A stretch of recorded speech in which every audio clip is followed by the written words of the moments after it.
بسم اللہ الرحمن الرحیم الحمد للہ رب العالمین والصلاة والسلام على سید الانبیاء والمرسلین وعلى آلہ واصحابہ اجمعین اما بعد فاعوذ باللہ من الشیطان الرجیم بسم اللہ الرحمن الرحیم وَلَقَدْ نَصَرَكُمُ اللَّهُ بِبَدْرٍ وَأَنْتُمْ أَذِلَّةٌ فَاتَّقُوا اللَّهَ لَعَلَّكُمْ تَشْكُرُونَ صدق اللہ العلی العظیم۔ محترم ناظرین و سامعین، بفضلہ تعالی ماہ رمضان کے 16 روزے مکمل ہو چکے ہیں اور آج یہ رمضان شریف کی 17 تاریخ ہے۔ اسی مناسبت سے میں آپ حضرات کی خدمت میں کچھ باتیں غزوہ بدر سے متعلق پیش کرنے کی جسارت اور ہمت کر رہا ہوں۔ میں نے قرآن کریم کی جو آیت مقدسہ کی تلاوت کی ہے، وَلَقَدْ نَصَرَكُمُ اللَّهُ بِبَدْرٍ وَأَنْتُمْ أَذِلَّةٌ فَاتَّقُوا اللَّهَ لَعَلَّكُمْ تَشْكُرُونَ،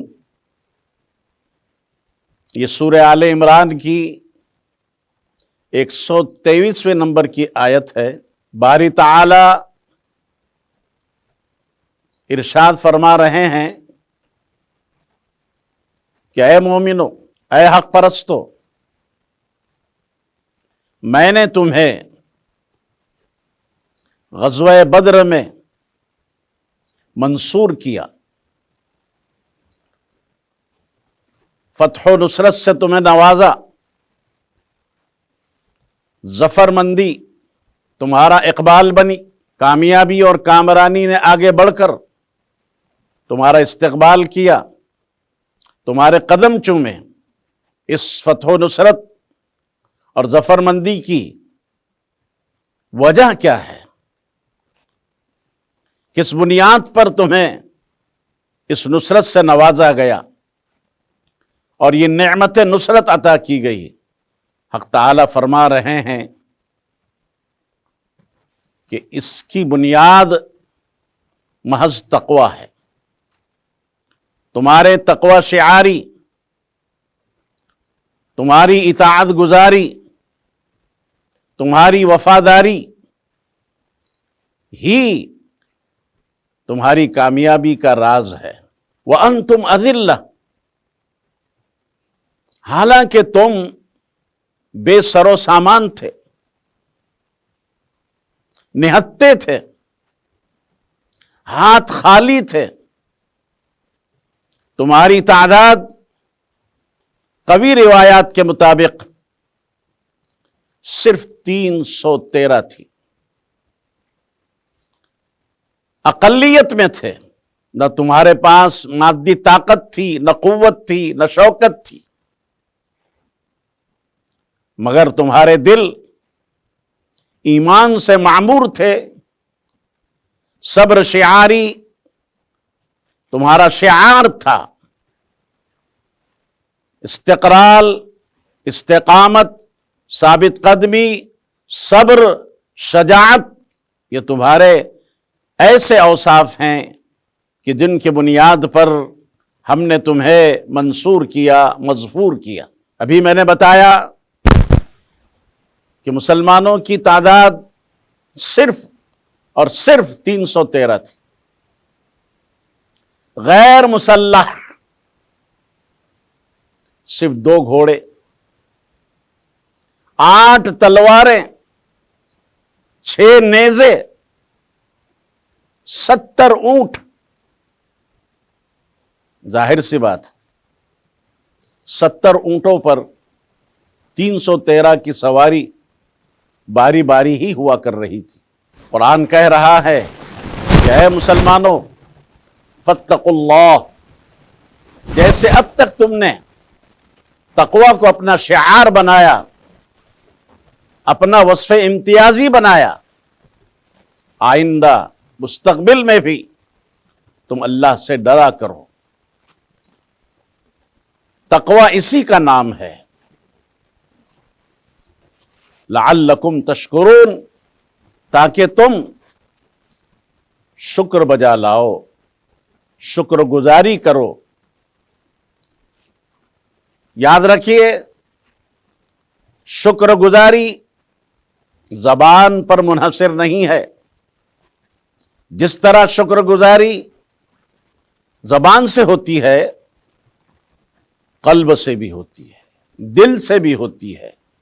ہمارا دل بھی اللہ کی شکر گزاری میں مشغول رہے، ہماری زبان بھی اللہ کی شکر گزاری میں جو ہے تر رہے، اور اسی کے ساتھ ساتھ ہمارے جسم کے تمام اعضاء اور جوارح، خواہ وہ آنکھ ہو، کان ہو، ناک ہو، ہاتھ ہوں، پیر ہوں، جسم کا ایک ایک رواں امر الہی کے مطابق جو ہے کام کرے، وہ اطاعت کرے۔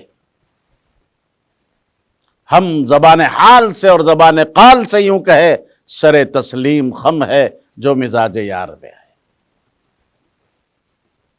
یقین جانیے، بدر آپ کو معلوم ہونا چاہیے مدینہ منورہ سے صرف اور صرف 80 میل کے فاصلے پر، آج کے اعتبار سے تقریباً 130 کلومیٹر کے فاصلے پر واقع ایک جگہ ہے، جہاں پر ماہ رمضان المبارک میں 17 تاریخ کو جمعہ کے دن یہ پہلا معرکہ حق اور باطل کے درمیان پیش آیا، اور یہ جنگ بظاہر ایک مقامی جنگ معلوم ہوتی ہے، لیکن در حقیقت اس جنگ نے دنیا میں انقلاب عظیم پیدا کر دیا، توحید اور شرک، حق اور باطل کے درمیان میں امتیاز پیدا کر دیا۔ یہی وجہ ہے کہ قرآن کریم اپنی زبان میں یوم بدر کو یوم فرقان سے تعبیر کرتا ہے۔ فرقان کا معنی حق و باطل کے درمیان میں فرق کرنے والا، تمیز کرنے والا۔ یہ فیصلہ کن جنگ تھی، یہ فتح مبین تھی، یہ کھلی ہوئی فتح تھی۔ اللہ تبارک و تعالی نے تقوی شعاری کی بنیاد پر، اطاعت گزاری کی بنیاد پر، صبر و استقلال کی بنیاد پر، اللہ کی اور اس کے رسول کی اطاعت کی بنیاد پر اقلیت کو اکثریت پر فتح عطا کی۔ مسلح فوج جو 1000 کی تعداد میں تھے، ہتھیاروں سے لیس تھے، سواریوں کی کمی نہیں تھی، اللہ تعالیٰ نے ان تہی دست اور خالی ہاتھوں کو ایسے مسلح فوج پر جو ہے فتح مند کیا، اور انہیں زبردست جو ہے ہزیمت کا شکار کیا۔ مورخین بھی اس کی اہمیت کا انکار نہ کر سکے اور اقرار کیے بغیر نہیں رہ سکے۔ امریکی پروفیسر ہیٹی نے اپنی کتاب ہسٹری آف دا عربس میں صاف الفاظ میں لکھا ہے اور اس بات کا اعتراف کیا ہے کہ یہ مسلمانوں کی فتح مبین تھی اور حق و باطل کے درمیان فیصلہ کن جنگ تھی۔ محترم ناظرین و سامعین، غزوہ بدر کا پس منظر کچھ اس طرح ہے کہ مشرکین مکہ نے مسلمانوں کو شدید مظالم کا نشانہ بنایا، مسلمانوں کی جائیدادوں پر قبضہ کیا، مسلمانوں کو ان کے اپنے گھروں سے باہر کیا، اور مسلمانوں کی تجارتوں پر قابض ہوئے اور انہیں مکہ چھوڑنے پر مجبور کیا۔ مؤمنین مکہ سے ہجرت کر کے مدینہ منورہ گئے۔ اللہ کے نبی صلی اللہ علیہ وسلم کو اس بات کی خبر ملی کہ ابو سفیان بن حرب جو ابھی مسلمان نہیں ہوئے تھے، ان کی سرکردگی میں شام سے ایک بہت بڑا لشکر جو بہت سارا سامان معاشی اور تجارت کا لے کر مکہ آ رہا تھا، 1000 اونٹوں پر یہ سامان لدا ہوا تھا۔ نبی کریم علیہ الصلوۃ والسلام نے اپنے جانثار صحابہ سے اس بات کے سلسلے میں پیشکش رکھی کہ اس قافلے کی مزاحمت کی جانی چاہیے اور ہمارے جو حقوق انہوں نے ضبط کیے ہیں اور ان پر وہ قابض ہوئے ہیں اس کی بازیابی کرنی چاہیے۔ بس اسی مقصد کے تحت 313 صحابہ نے آپ کے رفاقت میں اور معیت میں سفر کیا۔ مقصد کیا تھا؟ کوئی جنگ کرنا نہیں تھی۔ مشرکین مکہ کے کسی علاقے پر فتح حاصل کرنی نہیں تھی، کسی علاقے پر جو ہے حملہ کرنا مقصود نہیں تھا، صرف اور صرف اس کو علمی اصطلاح میں کہتے ہیں کہ عیر کی مزاحمت مقصود تھی، قافلے کی مزاحمت مقصود تھی۔ اور مزاحمت کا مقصد بھی ایک منصفانہ عادلانہ طور پر تھا، اپنے حق کی بازیابی مقصود تھی، ان کی طاقت کو دبانا مقصود تھا۔ مگر ابو سفیان چالاکی کے ساتھ اپنے لشکر کو بچا کر کے مکہ روانہ ہو گئے۔ مشرکین مکہ نے 1000 کی تعداد کا لشکر لے کر بدر پہنچے اور مسلمانوں کو مقابلے کے لیے مجبور کر دیا۔ جیسے میں نے ابھی عرض کیا کہ جنگ مقصود نہیں تھی، مسلمانوں نے جنگ کی ابتدا نہیں کی، مگر جب مشرکین مکہ مزاحم بنے، مقابل بنے اور انہوں نے جنگ کی دعوت دی، مقابلے پر جو ہے انہوں نے انہیں آمادہ کیا، مجبور کیا، تو مؤمنین نبی علیہ الصلوۃ والسلام کی قیادت میں اللہ کی ذات پر کامل توکل اور اعتماد کر کے مقابلے کے لیے تیار ہو گئے۔ قرآن اسی کو کہہ رہا ہے، لَقَدْ نَصَرَكُمُ اللَّهُ بِبَدْرٍ وَأَنْتُمْ أَذِلَّةٌ، کہ تم بے سر و سامان تھے، اسی بے سر و سامانی کی حالت میں اللہ تعالیٰ نے تمہیں کامیابی عطا فرمائی، کامرانی سے ہمکنار کیا، سرفرازی عطا کی۔ ابھی جنگ شروع نہیں ہوئی تھی، رات کا سناٹا تھا، رات کی تاریکی اور اندھیرا چھایا ہوا تھا۔ مشرکین مکہ کا لشکر جیسے میں نے ابھی بتایا 1000 کی تعداد میں تھا، بلکہ اس سے کچھ زائد تھا۔ رات کو عیش و عشرت کی محفلیں سج رہی تھی، شراب نوشی کے دور چل رہے تھے، ناچ گانے ہو رہے تھے، اور ادھر فخر کائنات، فخر موجودات، سرور کائنات ہمارے اور آپ کے آقا صلی اللہ علیہ وسلم ایک جھوپڑی میں گڑ گڑا رہے تھے، رب کے حضور تضرع کر رہے تھے، دست بدعا تھے، بارگاہ ایزدی میں عرض پرداز تھے الہا۔ یہ ایک مختصر سی جماعت ہے، اگر یہ ہلاک ہو گئی تو اے میرے پروردگار، اس دھرتی پر اور اس روئے زمین پر تیری عبادت کرنے والا کوئی نہیں رہے گا۔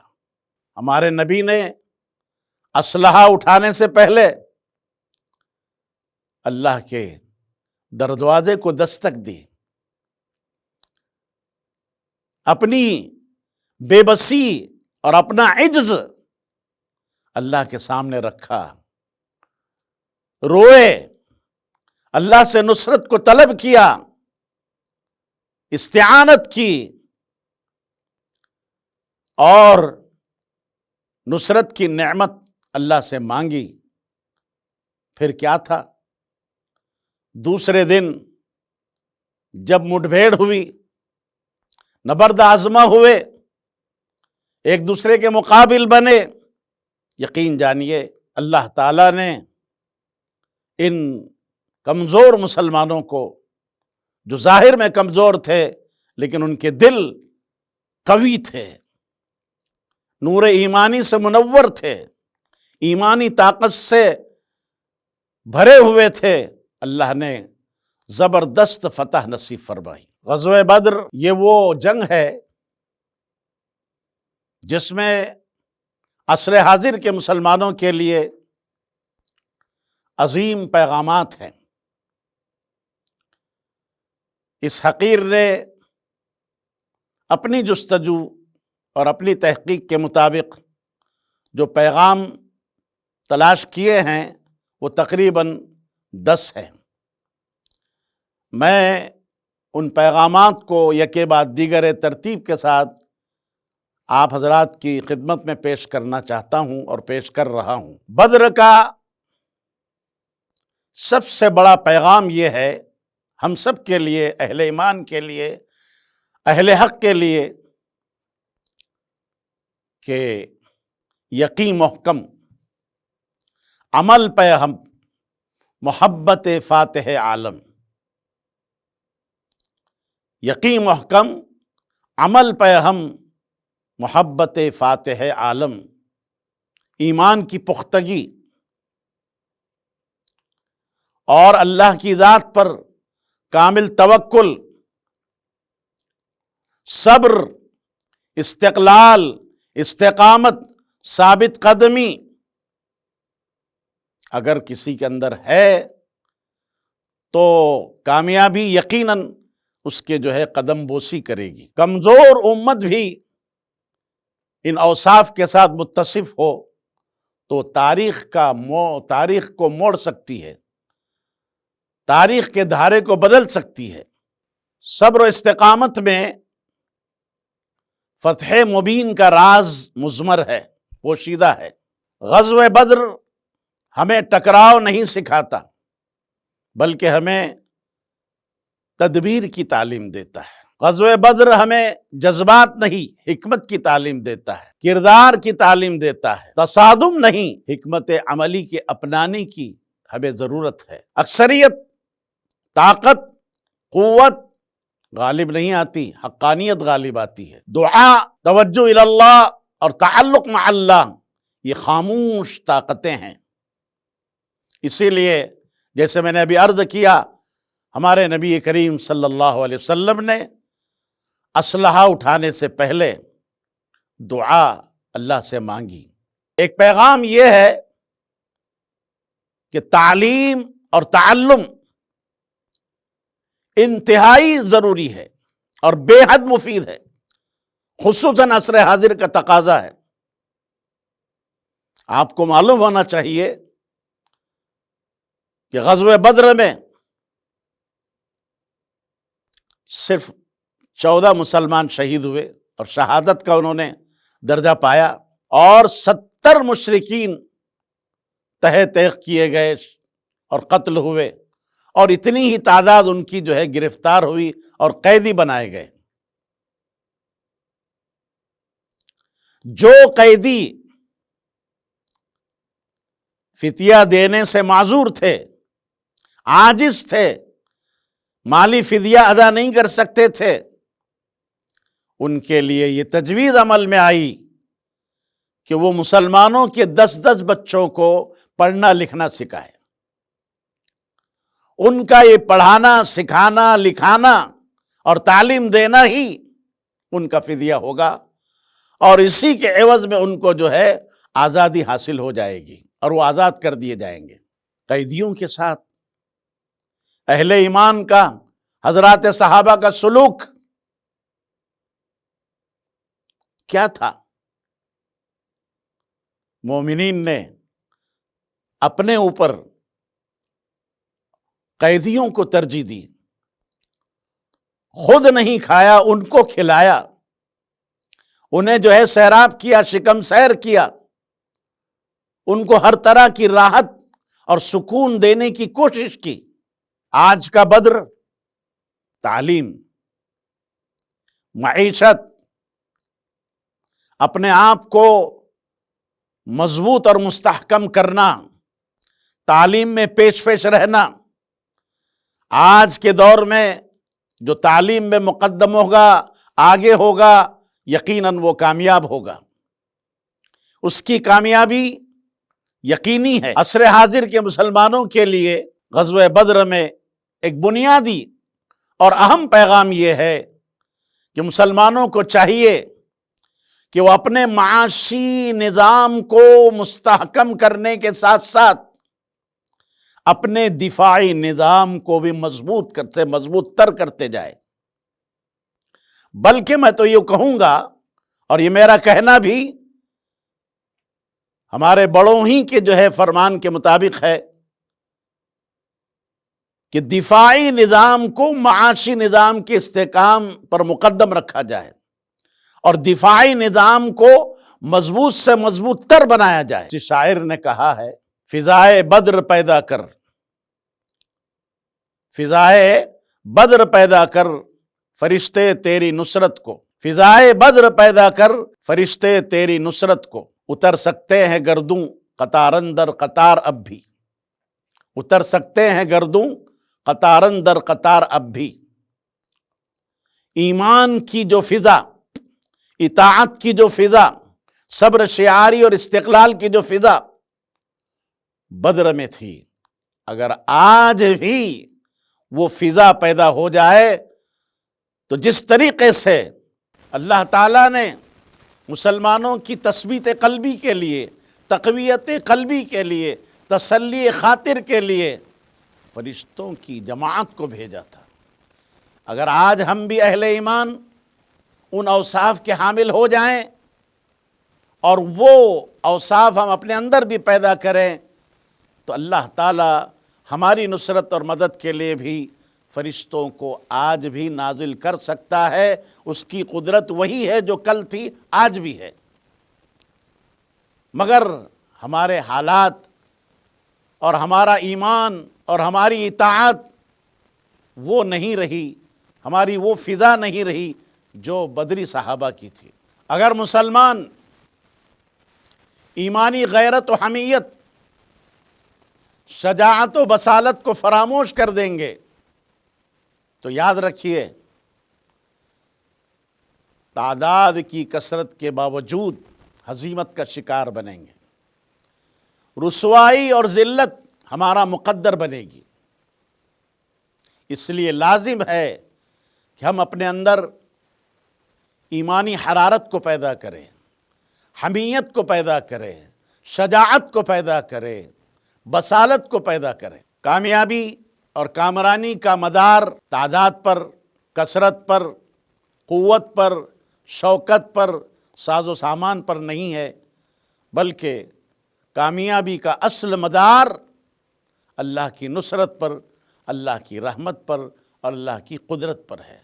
اللہ تبارک و تعالی ہم سب کو ان سارے اوصاف کو اپنے اندر پیدا کرنے کی توفیق عطا فرمائے۔ میں ایک شعر کہہ کر اپنی بات کو ختم کروں گا۔ نہتے 313 بشر شوق شہادت میں، نہتے 313 بشر شوق شہادت میں، خدا کے نام پر نکلے محمد کی قیادت میں، خدا کے نام پر نکلے محمد کی قیادت میں نہ کثرت تھی نہ شوکت تھی، نہ کچھ سامان رکھتے تھے، نہ کثرت تھی نہ شوکت تھی، نہ کچھ سامان رکھتے تھے، فقط اخلاص رکھتے تھے، فقط ایمان رکھتے تھے۔